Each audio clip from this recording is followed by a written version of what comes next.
Wellbeing across the lifespan policy agenda from the Center for Community Resilience. I'm Wendy Ellis, the director for the Center for Community Resilience here at the George Washington University School of Public Health. So let's talk a little bit about the school, about the Center for Community Resilience, to kind of give you a level set as to why we chose the topics that we are highlighting in this agenda, but also the partners. Our work has been going on now for about 7 years with various community groups in 7 different cities, with regard to the Building Community Resilience Collaborative.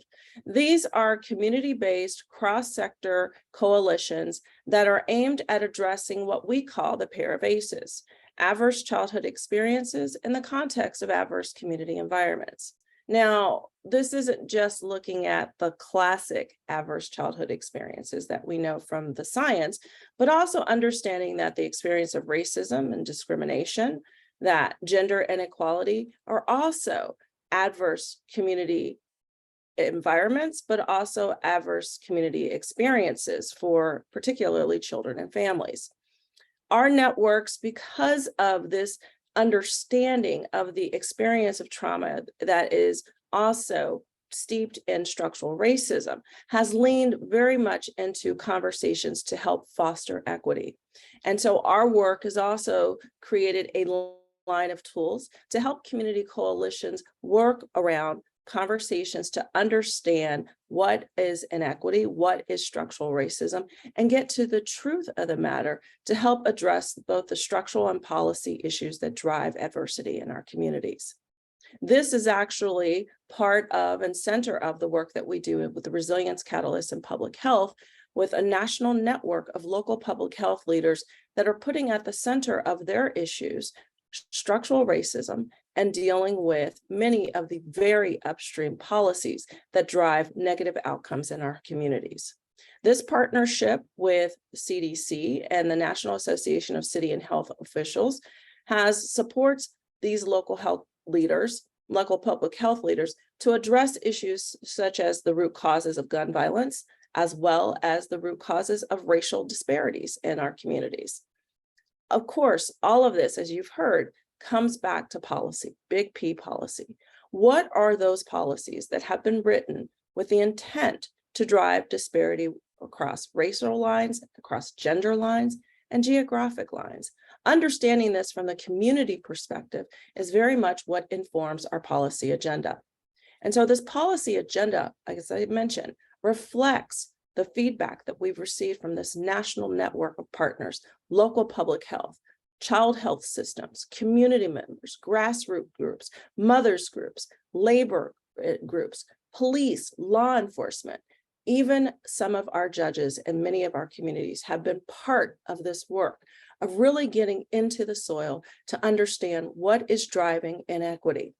And so through this network, we've also developed a number of innovative practice changes, program changes, and most importantly, these changes can influence policy and should influence policy, as well as appropriations.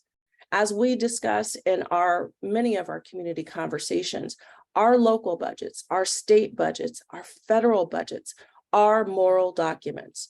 Where we spend our money is how we demonstrate our value in community. And so this policy agenda really does represent where we, our communities, feel that our families, our children should be most valued. And so the building blocks of community resilience are those blocks that help us not just bounce back, but bounce forward and thrive. And so this graphic here is demonstrating what are the 9 building blocks, the essential blocks for what we believe our community partners have told us are necessary to build and foster equity and community resilience. When we talk about child health as an essential building block, we're looking at policies that support insurance programs that prevent infant mortality, that provide mental health and trauma-informed practice across healthcare. Maternal health policies that address maternal mortality and increase access to prenatal health. Education policy, early childhood education, school safety, school-based mental health, equitable funding and resources for public education, childcare, increasing accessibility, affordability, and the quality of childcare, child nutrition, strengthen our community food systems so that no matter what zip code you live in, you have access to healthy and nutritious foods that are also culturally appropriate. Workplace policies that inform fair and equitable treatment and employment, including protections against discrimination of pregnant people and access to childcare, supports for living wages. Foster care, trauma-informed practice change in the nation's foster care systems, and policies that incentivize family stabilization, regardless of race, regardless of zip code. Healthcare, policies that support the health of families and communities, particularly the expansion of community-based access to care in underserved communities. And most importantly, reproductive justice, policies that support access to abortion, contraception, and the full range of reproductive health care. This initiative takes a comprehensive approach to addressing the health, social, and economic needs of communities. It's not just down one silo. We understand that for healthy and resilient communities, we have to work across all sectors to foster equity to get to resilience. Parents, children, and families cannot stand alone. Our coalition will stand with them and advocate for policy reforms that help families and communities bounce forward and thrive. And so I'm thrilled today to be joined with our colleague, Dr. Julia Strasser, who is the director of the Jacobs Institute of Women's Health, to help us kick off this agenda, as well as our partners at the Institute for Women's Policy Research, Martha Susanna James, who is a research economist, and Nina Dorley, the VP of Policy. So let's get started with Julia. I'll turn it over to you.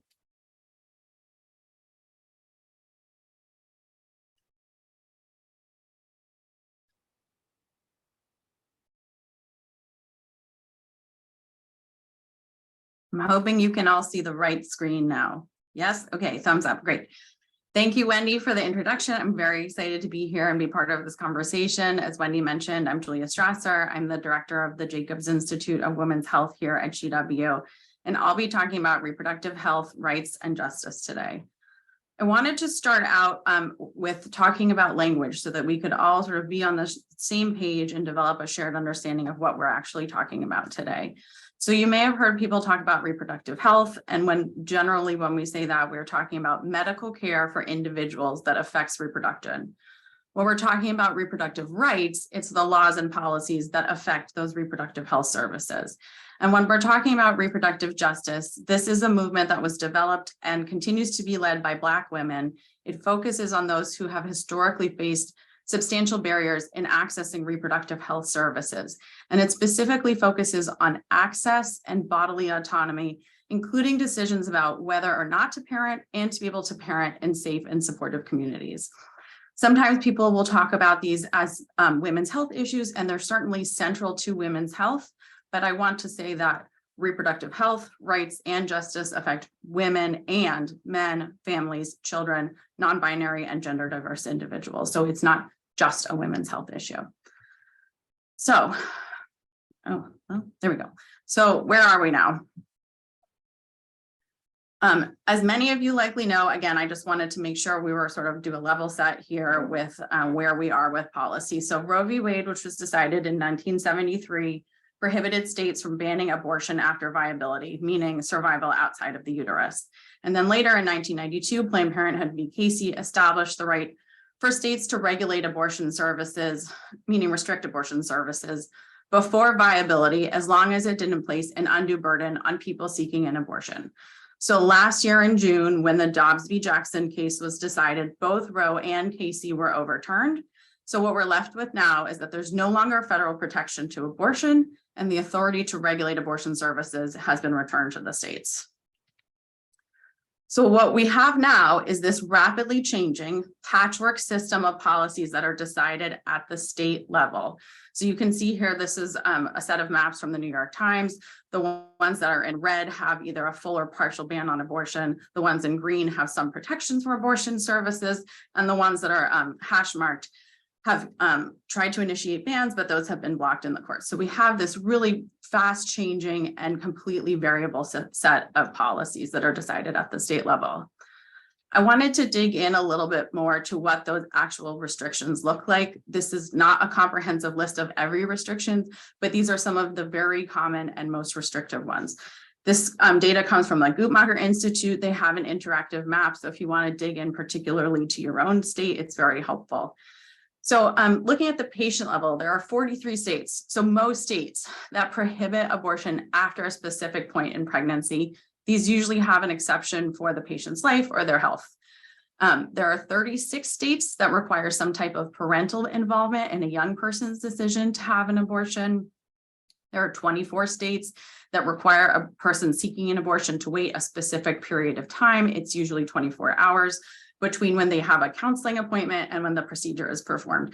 And what this basically results in is having to make 2 trips to the clinic.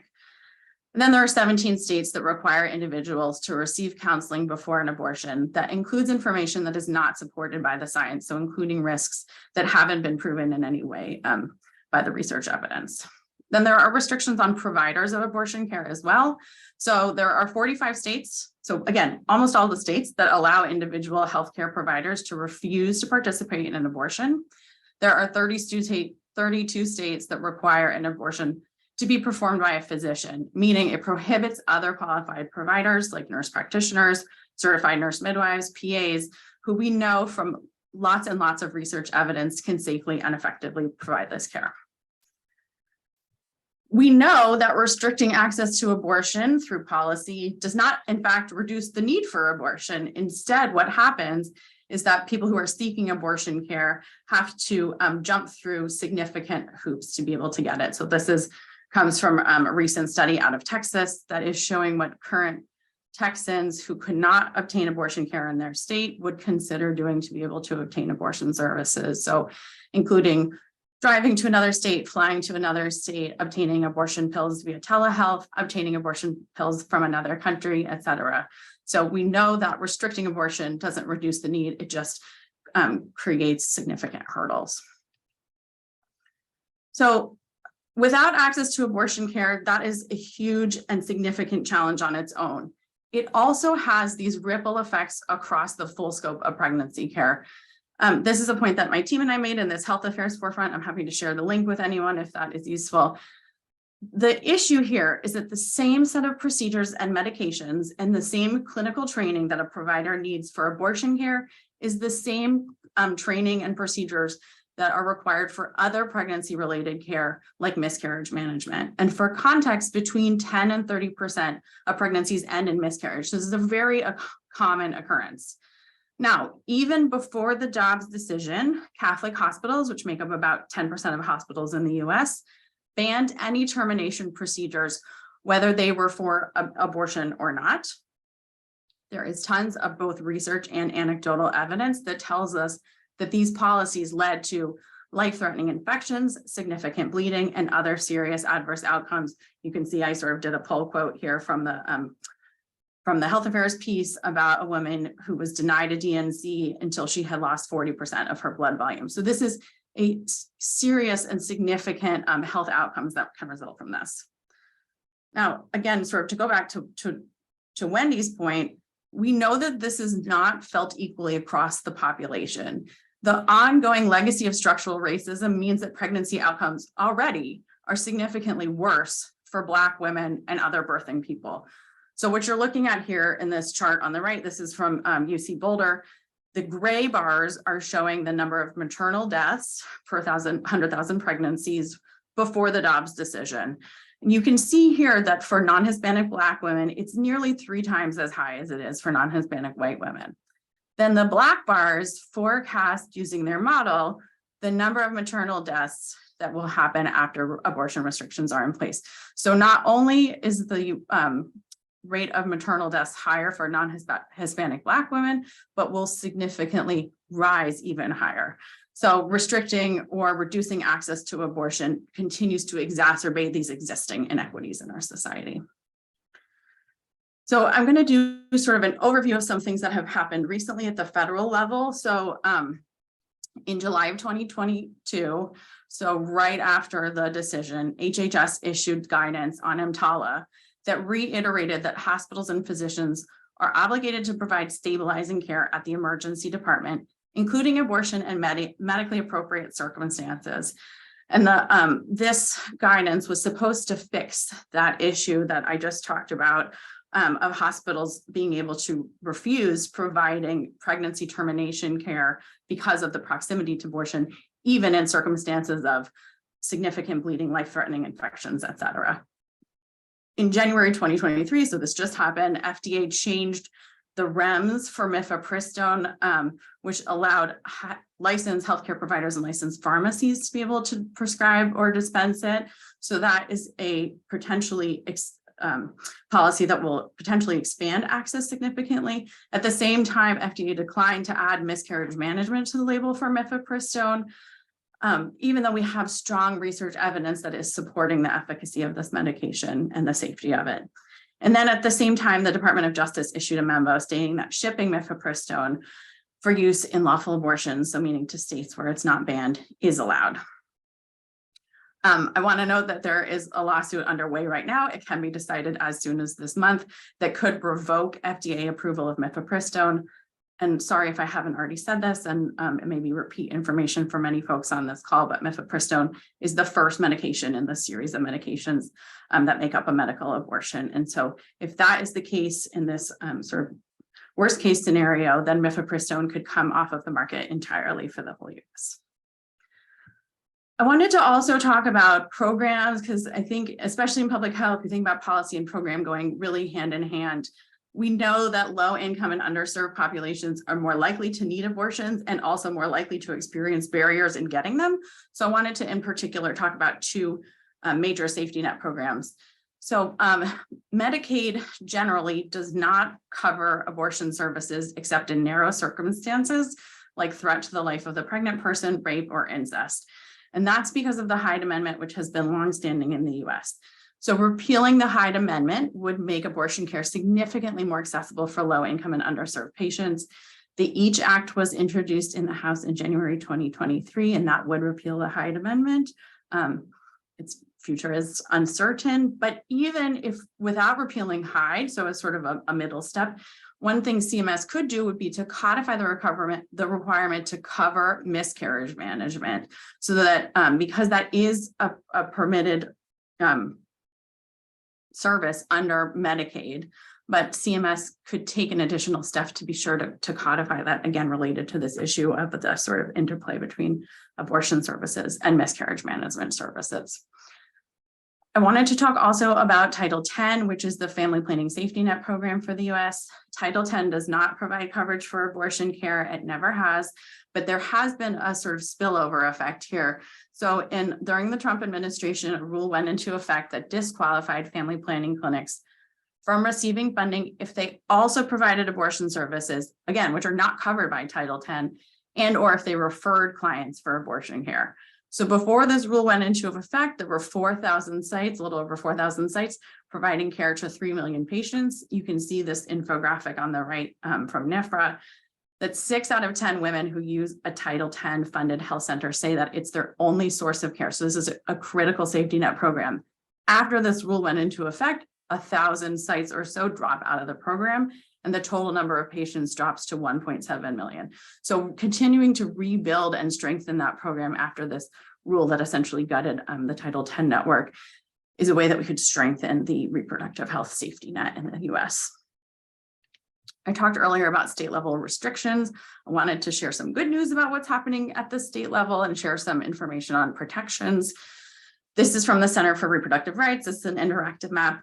One of the things I wanted to do with this presentation is share some resources that you could readily access. And so you can look at your own state and do a bit deeper dive. But just a sort of an overview of what's happening at the state level that's protective for abortion access. Some states have introduced constitutional amendments or have included it in their state constitution to protect abortion care, separate and apart from what happens at the federal level. The interstate shield, several states have put into effect, and this provides protection for abortions that are provided to out-of-state residents, and that includes both the patient and the provider. And this is especially important because if you think about that map of where abortion is restricted, patients are having to travel significant distances to be able to get the care that they need. And so being able to provide that protection through policy is a significant support of access. A number of states have also have policy protections that do not limit qualified providers to physicians. Again, we know that physician assistants, nurse practitioners, midwives can safely and effectively provide abortion care, but that they're often restricted by policies. The last one I wanted to talk about for now is the clinic safety and access policies. So many states prohibit physical obstruction of clinics, threats to providers or patients, trespassing, et cetera, which are meant to threaten patients and providers who are trying to seek this care. I wanted to raise a couple of last final points. One is this is from the text of the Dobbs decision. And what they're talking about here is that they say cases like Griswold v. Connecticut, which was decided in 1965 and was the initial case granting the right to obtain contraception, should be reconsidered as a substantive due process precedent in the future. So I think one of the things that the field really needs to think about is the possibility of losing federal protections for contraception in the same way that we've lost these federal protections for abortion. And if that happens, we don't know what the state policy map looks like. Maybe it looks the same as the post-Dobbs map for abortion, maybe it looks different, but I think sort of preparing for that possibility is something that should be considered. The last thing I wanted to say, this is from All Above All, which is a reproductive justice organization, is that you may have heard this before, but that Roe really was the floor in a lot of ways. Even with the protections of Roe, there were many, many people who could not access the abortion care that they wanted and needed to get, either due to counseling requirements, cost barriers, not having a provider located near them. And so we hear sometimes people talk about codifying Roe or restoring Roe, but I think reproductive justice in particular, you'll think about sort of a bigger, broader solution that would really improve access for everyone who needs this care. I think we're doing questions at the end, but I put my email, my Twitter, and then some recent research from me and my team. And I believe I am handing it off to the next person. So thank you, Julia, for that introduction. I know for many of you who have been following the Center for Community Resilience, it may be a little jarring to see us actually kick off with a discussion around reproductive rights, reproductive justice. But again, our agenda reflects what we hear from our community partners. And unfortunately, many of our community partners are representing voices with long-standing inequities. So when the Dobbs decision was handed down, this had disproportionate impact on the very community members who have been at the center of our work, putting equity at the center of our work.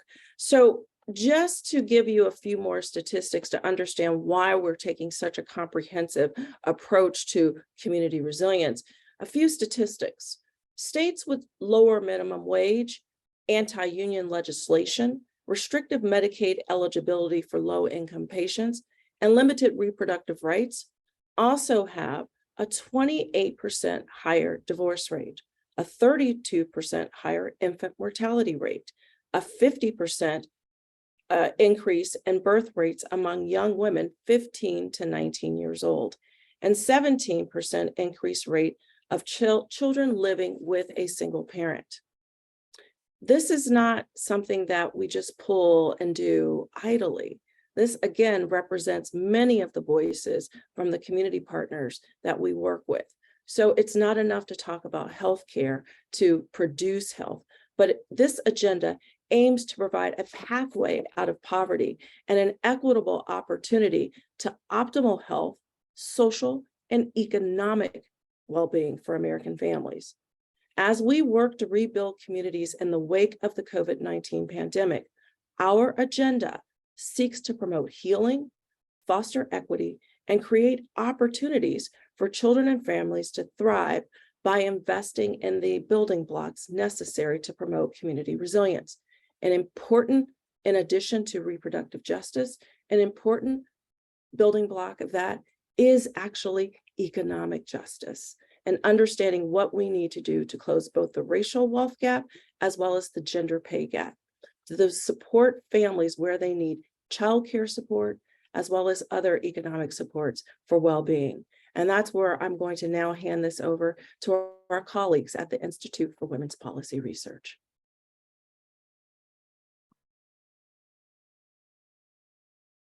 Thank you, Wendy, and thank you, Julia. My name is Marta Susana Jaimes. I am a research economist at the Institute for Women's Policy Research. We want to highlight the importance of this agenda and also stress the importance of implementing a bundle of policies and programs that at the federal and state levels that will improve the well-being of women and their families. And I'll join Julia also in highlighting that some of our slides will refer to women, but we extend all of this impacts and analysis to non-binary people and families who are also affected by the policies. So we want to strengthen social and public infrastructures, value care, raise wages, improve labor standards, and provide access to healthcare and paid family and sick leave as part of this. And I'll join Wendy in also her comment as part of our ongoing fight against inequality and extending worker benefits to all of the people in our nation. So as part of what we have been studying, we run a model that measured and actually using also Guttmacher Institute data. We measured the impact of reproductive health restrictions at the state and national level. And I just want to stress out the economic impact of these restrictions. So at the national level, IWPR estimates that state level abortion restrictions cost state economies nearly $105 billion per year. This by reducing labor force participation and earning levels and increasing turnover and time off from workers, and especially women ages 15 to 44 years old. Our analysis also estimates that on a national scale, if all state level abortion restrictions were eliminated, an additional 505,000 women aged 15 to 54 would re-enter the labor force and earn about an additional $3 billion for their families. Currently, among women employed aged 15 to 44, an additional gain of $101.8 billion in earnings will be added if these restrictions were removed.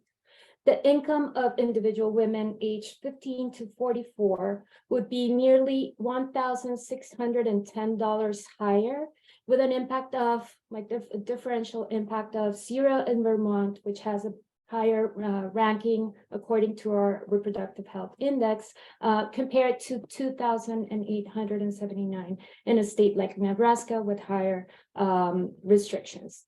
So this also to say that there will be diverse impact at the state level, but overall for our nation, we're losing 0.5 GDP level due to these restrictions.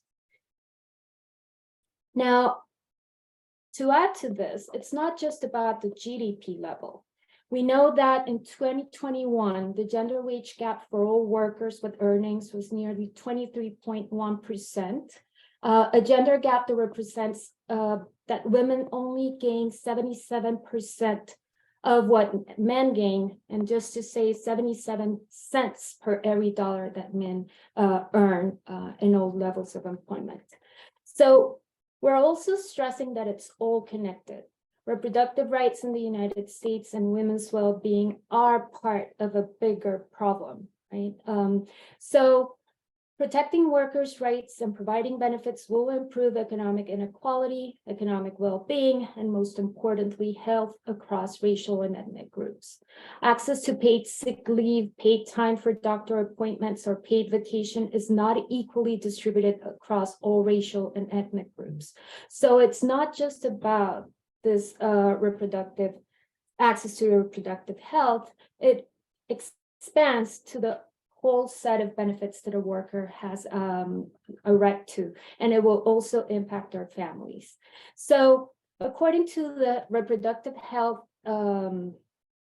index that we have calculated at IWPR, we find that in the 5 top ranked states, 33% of women have a bachelor's degree or higher. In the bottom 5 ranked states, or compared to the bottom 5 ranked states, where only 26% of women have a bachelor's degree or higher. And if we go to the income and the impact on women's income, we're going to see that if we compare the highest ranking state to the lowest ranking state, in this case, Missouri and New Jersey, women in New Jersey earn 1.25 times higher earnings than women in Missouri. So according to our reproductive rights index, there is a significant impact on women's income, and this will be also connected to the kind of expenses that women have to carry out once there's a lack of coverage with other type of policies. So childcare affordability and economic well-being is also connected, as I was pointing out. Connor, can you move to? So childcare affordability and economic well-being measured through the cost of childcare for children 3 to 4 years old. We're going to see that children who attend preschool are more likely to attend college and are significantly more and earn significantly more as adults than those who don't. And a universal pre-K program in the United States would significantly improve and create jobs and allow parents, especially mothers, to pursue economic opportunities and save resources that they currently spend on childcare.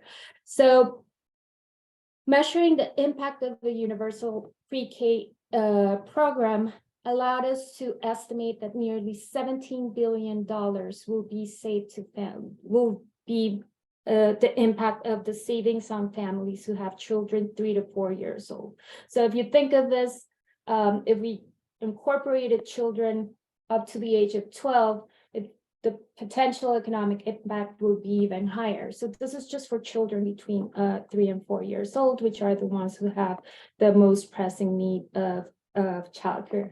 And based on current expenditures on care for 3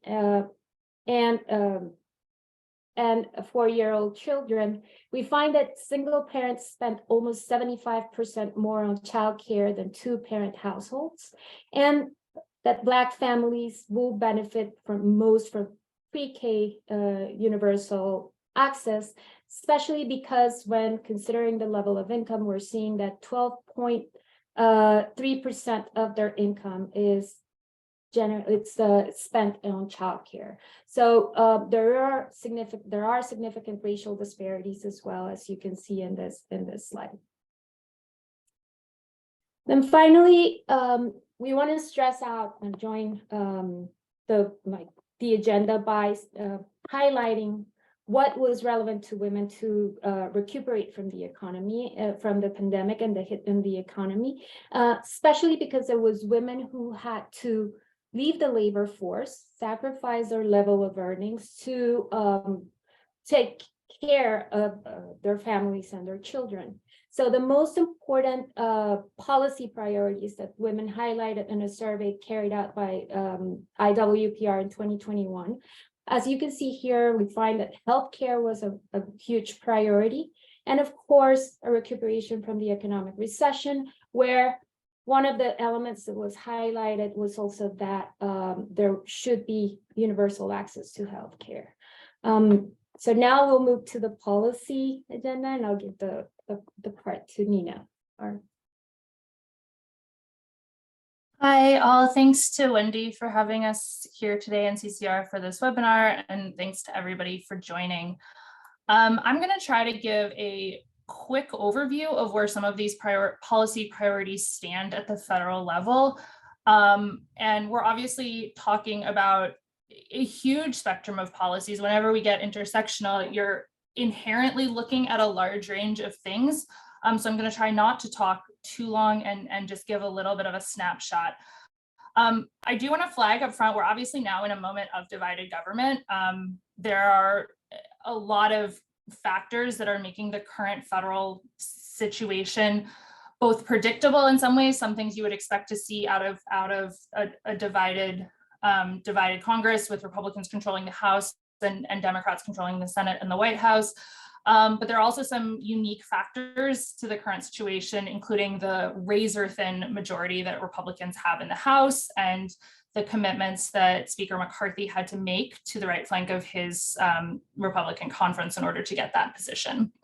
We're also coming out of 2 years where Democrats did control all three, but progress was still extremely challenging. So one thing I think provides a really good snapshot into the policy landscape of the last 2 years on a number of these issues is the omnibus fiscal year 2023 spending bill. So this is a sort of behemoth piece of legislation that has to pass in order to fund the federal government. And it really took a great deal of debating and wrangling and brinkmanship to even reach a deal on this. Right before the holidays, Congress did successfully pass a funding bill that contained a number of really important wins from our perspective, but it also left a lot of things out. So to look at what's in the omnibus, I think there were two really big legislative wins that I want to flag. The first is the Pregnant Workers Fairness Act. So this is legislation that gives pregnant workers the right to reasonable accommodation at work. It's something that had passed the House and had a lot of support, and it finally got over the finish line as part of this omnibus deal. The second and somewhat related, but totally different piece of legislation is the Pump for Nursing Mothers Act. And this is a bill that improves workplace protections and closes gaps in existing law, protecting the ability of lactating employees to pump at work. So these are two things that were ultimately included in that bill. They're signed into law. They're significant and serious pieces of legislation that take aim at some of the very real challenges that women encounter in the workplace. And both of these are now signed into law. I think the Pregnant Workers Fairness Act goes into effect in June, and some of the provisions of the Pump Act are already in effect and others will go into effect in April. There are also some really big funding wins in the omnibus. The one I want to particularly highlight today is early childhood education, since Martha has just given some of the stats around childcare and pre-K and its importance. The bill included $8 billion for the Childcare and Development Block Grant, which is almost $2 billion of an increase over current funding levels. It's a pretty historic investment in this program, which is the primary federal funding source for childcare subsidies that help low-income families access childcare. There are also in the bill increases for Head Start, for preschool development grants. And these are really critical investments. Again, Martha noted that childcare is really critical to whether women are able to remain in the workforce or are left out. But on the other side of the coin, I think there were a number of things that we would have really liked to hope to have seen in this last funding bill out of a Democrat-controlled Congress that we didn't see. So the first that I'll highlight is the expanded child tax credit. This was originally passed under the American Rescue Plan and has been credited with reducing the child poverty rate by almost half before it lapsed. And this was not ultimately included in the omnibus spending deal, so it is not currently in effect. The other one, since Julia gave such an excellent overview of the complicated and really dismal state of reproductive health and reproductive rights in this country right now, we didn't see really anything around reproductive health access. So in the wake of the Dobbs decision and the resulting crisis in abortion access, it's really disappointing that not only did Congress not take action to restore protective abortion access, the omnibus also flat funds the Title X program that Julia highlighted. which is, again, the key program that provides contraception to low-income women and families nationwide. And as Julia highlighted in her presentation, the program is really desperately in need of more funding, particularly as it seeks to rebuild from the policies that really decimated the program during the Trump administration. So to see flat funding in the omnibus is again, really disappointing. And sort of last, but certainly not least, on the reproductive health front, not surprisingly, but disappointingly, the final omnibus deal does not include House-passed versions of legislation that would have ended the Hyde Amendment and related abortion coverage bans. Doesn't include policy changes that also had passed the House earlier in the session. There are an array of other really excellent legislative initiatives that exist in sort of all the aspects of this agenda. I'm not going to go into them because that would be an entire other presentation. So I think I'll just end with a couple of thoughts on what's next. Obviously, congressional action on a lot of these priorities this year is looking, to put it mildly, challenging. It's a complicated situation in Congress right now, and on a lot of gender issues, reproductive justice, economic justice, the way forward is not apparent with the current political makeup of Congress. We are seeing some real movement by the Biden administration to implement existing laws and act within their executive authority. I think Julia highlighted a range of actions we've seen from the Biden administration around shoring up access to medication abortion. We also saw a series of announcements last week around the anniversary of the Family and Medical Leave Act and executive actions to implement those two policies I mentioned that were passed in the omnibus. President Biden also raised a number of these issues, including early child care and pre-K in last night's State of the Union. There's also a lot more we could ask for on all of these issues. And I think that executive action at this moment is really critical and where a lot of progress can still be had. I also will say, as we look at what's possible in Congress and look at what's possible with the current political makeup of the House in particular, it's also critical that we don't lose sight of what the policy vision is. So I think in times like this with divided government, there is a particular pressure to seek compromise and bipartisanship. And I think while we're doing that, it's really important to keep an eye on building a long-term policy arc and consensus around what the policy vision actually is, and maintain progress towards those policy goals. And last but not least, I'd like to flag that there are some issues that we're seeing real movement on the state level, and a lot of progress that is possible there. Issues like salary transparency, where we've seen a number of states pass laws there. Paid leave, a shout out to my state of Virginia, which passed a paid leave bill through the state Senate yesterday. And as Julia highlighted again, abortion access and reproductive health, where we are seeing some state bills there. So I think I'll stop there in the interest of time, but happy to take questions. Thank you so much, Nina and Martha. I want to, before we go over to Chris Gallagher, who leads government relations for the Center for Community Resilience, I want to make sure that we acknowledge a question that I know, Julia, you answered it in chat, but I would love for you to expound upon this for the rest of the group to hear. Charlie Bruner, good friend, glad that you've tuned in with us today, asked the question, health is defined by more than the absence of disease. Should reproductive health refer to more than medical care, the social, fiscal, and psychological supports important to ensuring healthy births?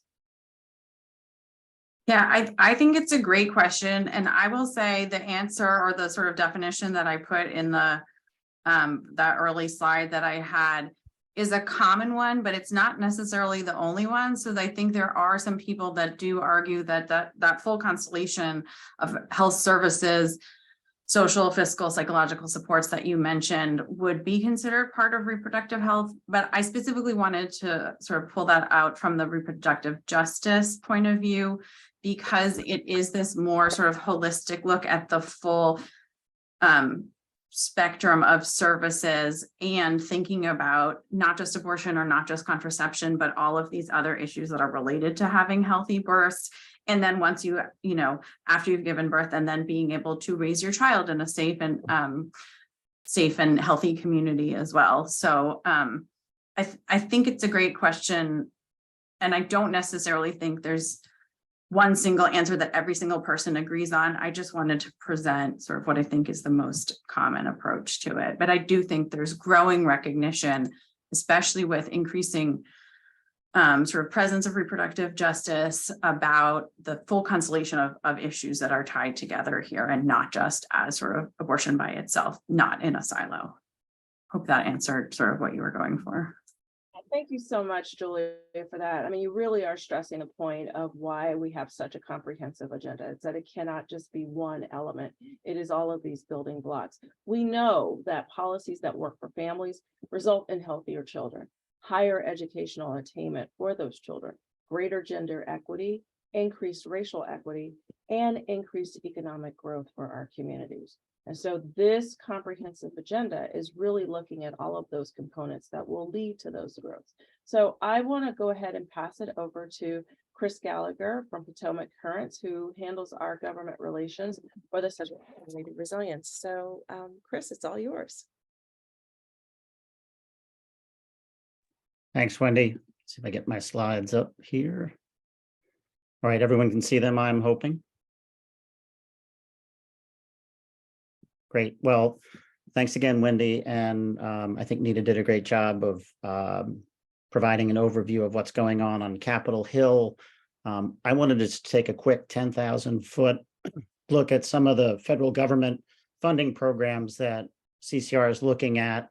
For example, funding for HRSA programs, such as the Maternal and Child Health Care Block Grant, the MIE-CHV program, which facilitates collaboration and partnership at the federal, state, and community levels to improve the health of at-risk children through evidence-based home visiting programs, efforts through the Administration for Children and Families to help eligible low-income families access childcare and improve the quality of childcare for all children, and Head Start to support children's growth from birth to age 5 through services that support early learning and development, health, and family and well-being. And we'll also be working towards strong funding for the WIC program and SNAP to better address food insecurity for moms, parents, infants, kids, and families. We'll be supporting housing and urban development programs, such as the Community Developed Block Grant, which provides vital resources for state and local governments to make investments to support economic development and improve community conditions, working to better fund the Home Investment Partnership Program, the largest federal block grant to state and local governments designed exclusively to create affordable housing for low-income households, and working to ensure that those who are housed have access to affordable energy. SAMHSA funding plays a critical role through programs such as the Community and Mental Health Services Block Grant, the principal federal discretionary program supporting community-based mental health services for adults and children, Project Aware grants that support trauma-informed care in school settings, excellent funding opportunities, and increase CDC funding to support public health infrastructure and capacity and invest in more research and education surrounding ACEs. Now, I think as Nina was saying, the environment that we're looking at on Capitol Hill is going to be quite partisan, especially on the House side. So we will be looking to push our policies forward and educate lawmakers despite these partisan viewpoints and such. We think it's important. We'll be, supporting the Rise from Trauma Act again, strong support for Children Act, improving FAA support for Small Dollar Mortgages Act, and of course, the Black Maternal and Health Momnibus Act. These are some of the examples of individuals we will begin to reach out to who have championed these legislative initiatives for, targeting to support the promoting health and well-being across the lifespan agenda. We had our first meeting yesterday. I spoke with staff with Representative Fitzpatrick. So we kind of started on the Republican side, and obviously Mr. Fitzpatrick has been supportive on a number of issues surrounding maternal health and children and trauma-informed care. We think, we were pleased that they were open to reviewing the agenda, and we'll be going forward and talking more with them, as well as, folks like Senators Durbin and Capito, Danny Davis, Murkowski, Representative Presley and Tlaib, and Senator Tester, and of course, all the great folks who are supporting the Black Maternal Health Omnibus Act. These are going to be our targets moving forward. So Wendy, I just wanted to wrap up and hand it back to you in case there are any Q&A.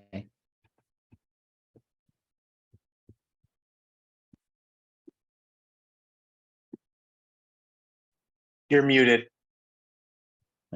Again? Yes, thank you, Chris. There is one question. I'm not sure if you'll be able to answer this, but it's from Emily Vargas Barron. She's asking, what is the current status of support for and improvement of the IDEA Part C for early intervention? I would have to get back to you on that. I'm sorry. That's okay. That's quite all right.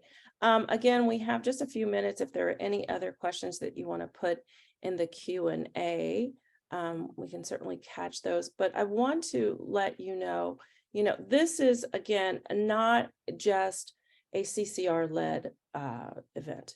We are, yes, working to do the policy webinars, and certainly we have a team that is working with our communities to advocate as well as educate on pressing issues for our communities. But this is definitely a coalition effort. And so we invite many of the coalition members who are on this call to join us in this. And our next webinar will be Monday, April 3rd.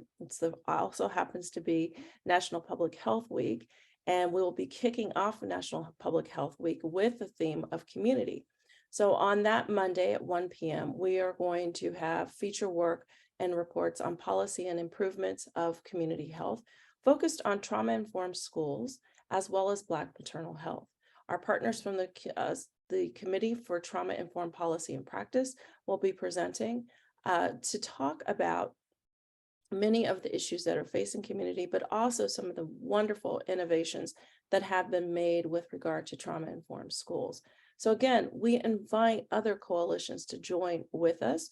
This isn't just a CCR event. We all do this together as a community to make sure that we are passing policy as well as spending our money, meaning appropriations, where it really matters for children and families, and where we have the best opportunity to foster equity to get to community resilience. And so with this, I want to just close out by letting you know about many of the tools and resources that are free, that are available to you in the work around policy as well as advocacy, but also working across multiple sectors to build your own coalitions to support family resilience, community resilience. And also there's background information on the one pager. So with that, we will close today's webinar. I want to thank all of our partners here from the Institute for Women's Policy Research, from the Jacobs Institute for Women's Health here at GW, and to all of you in the field. We look forward to partnering with you as we work to promote health and well-being across the lifespan. Thank you.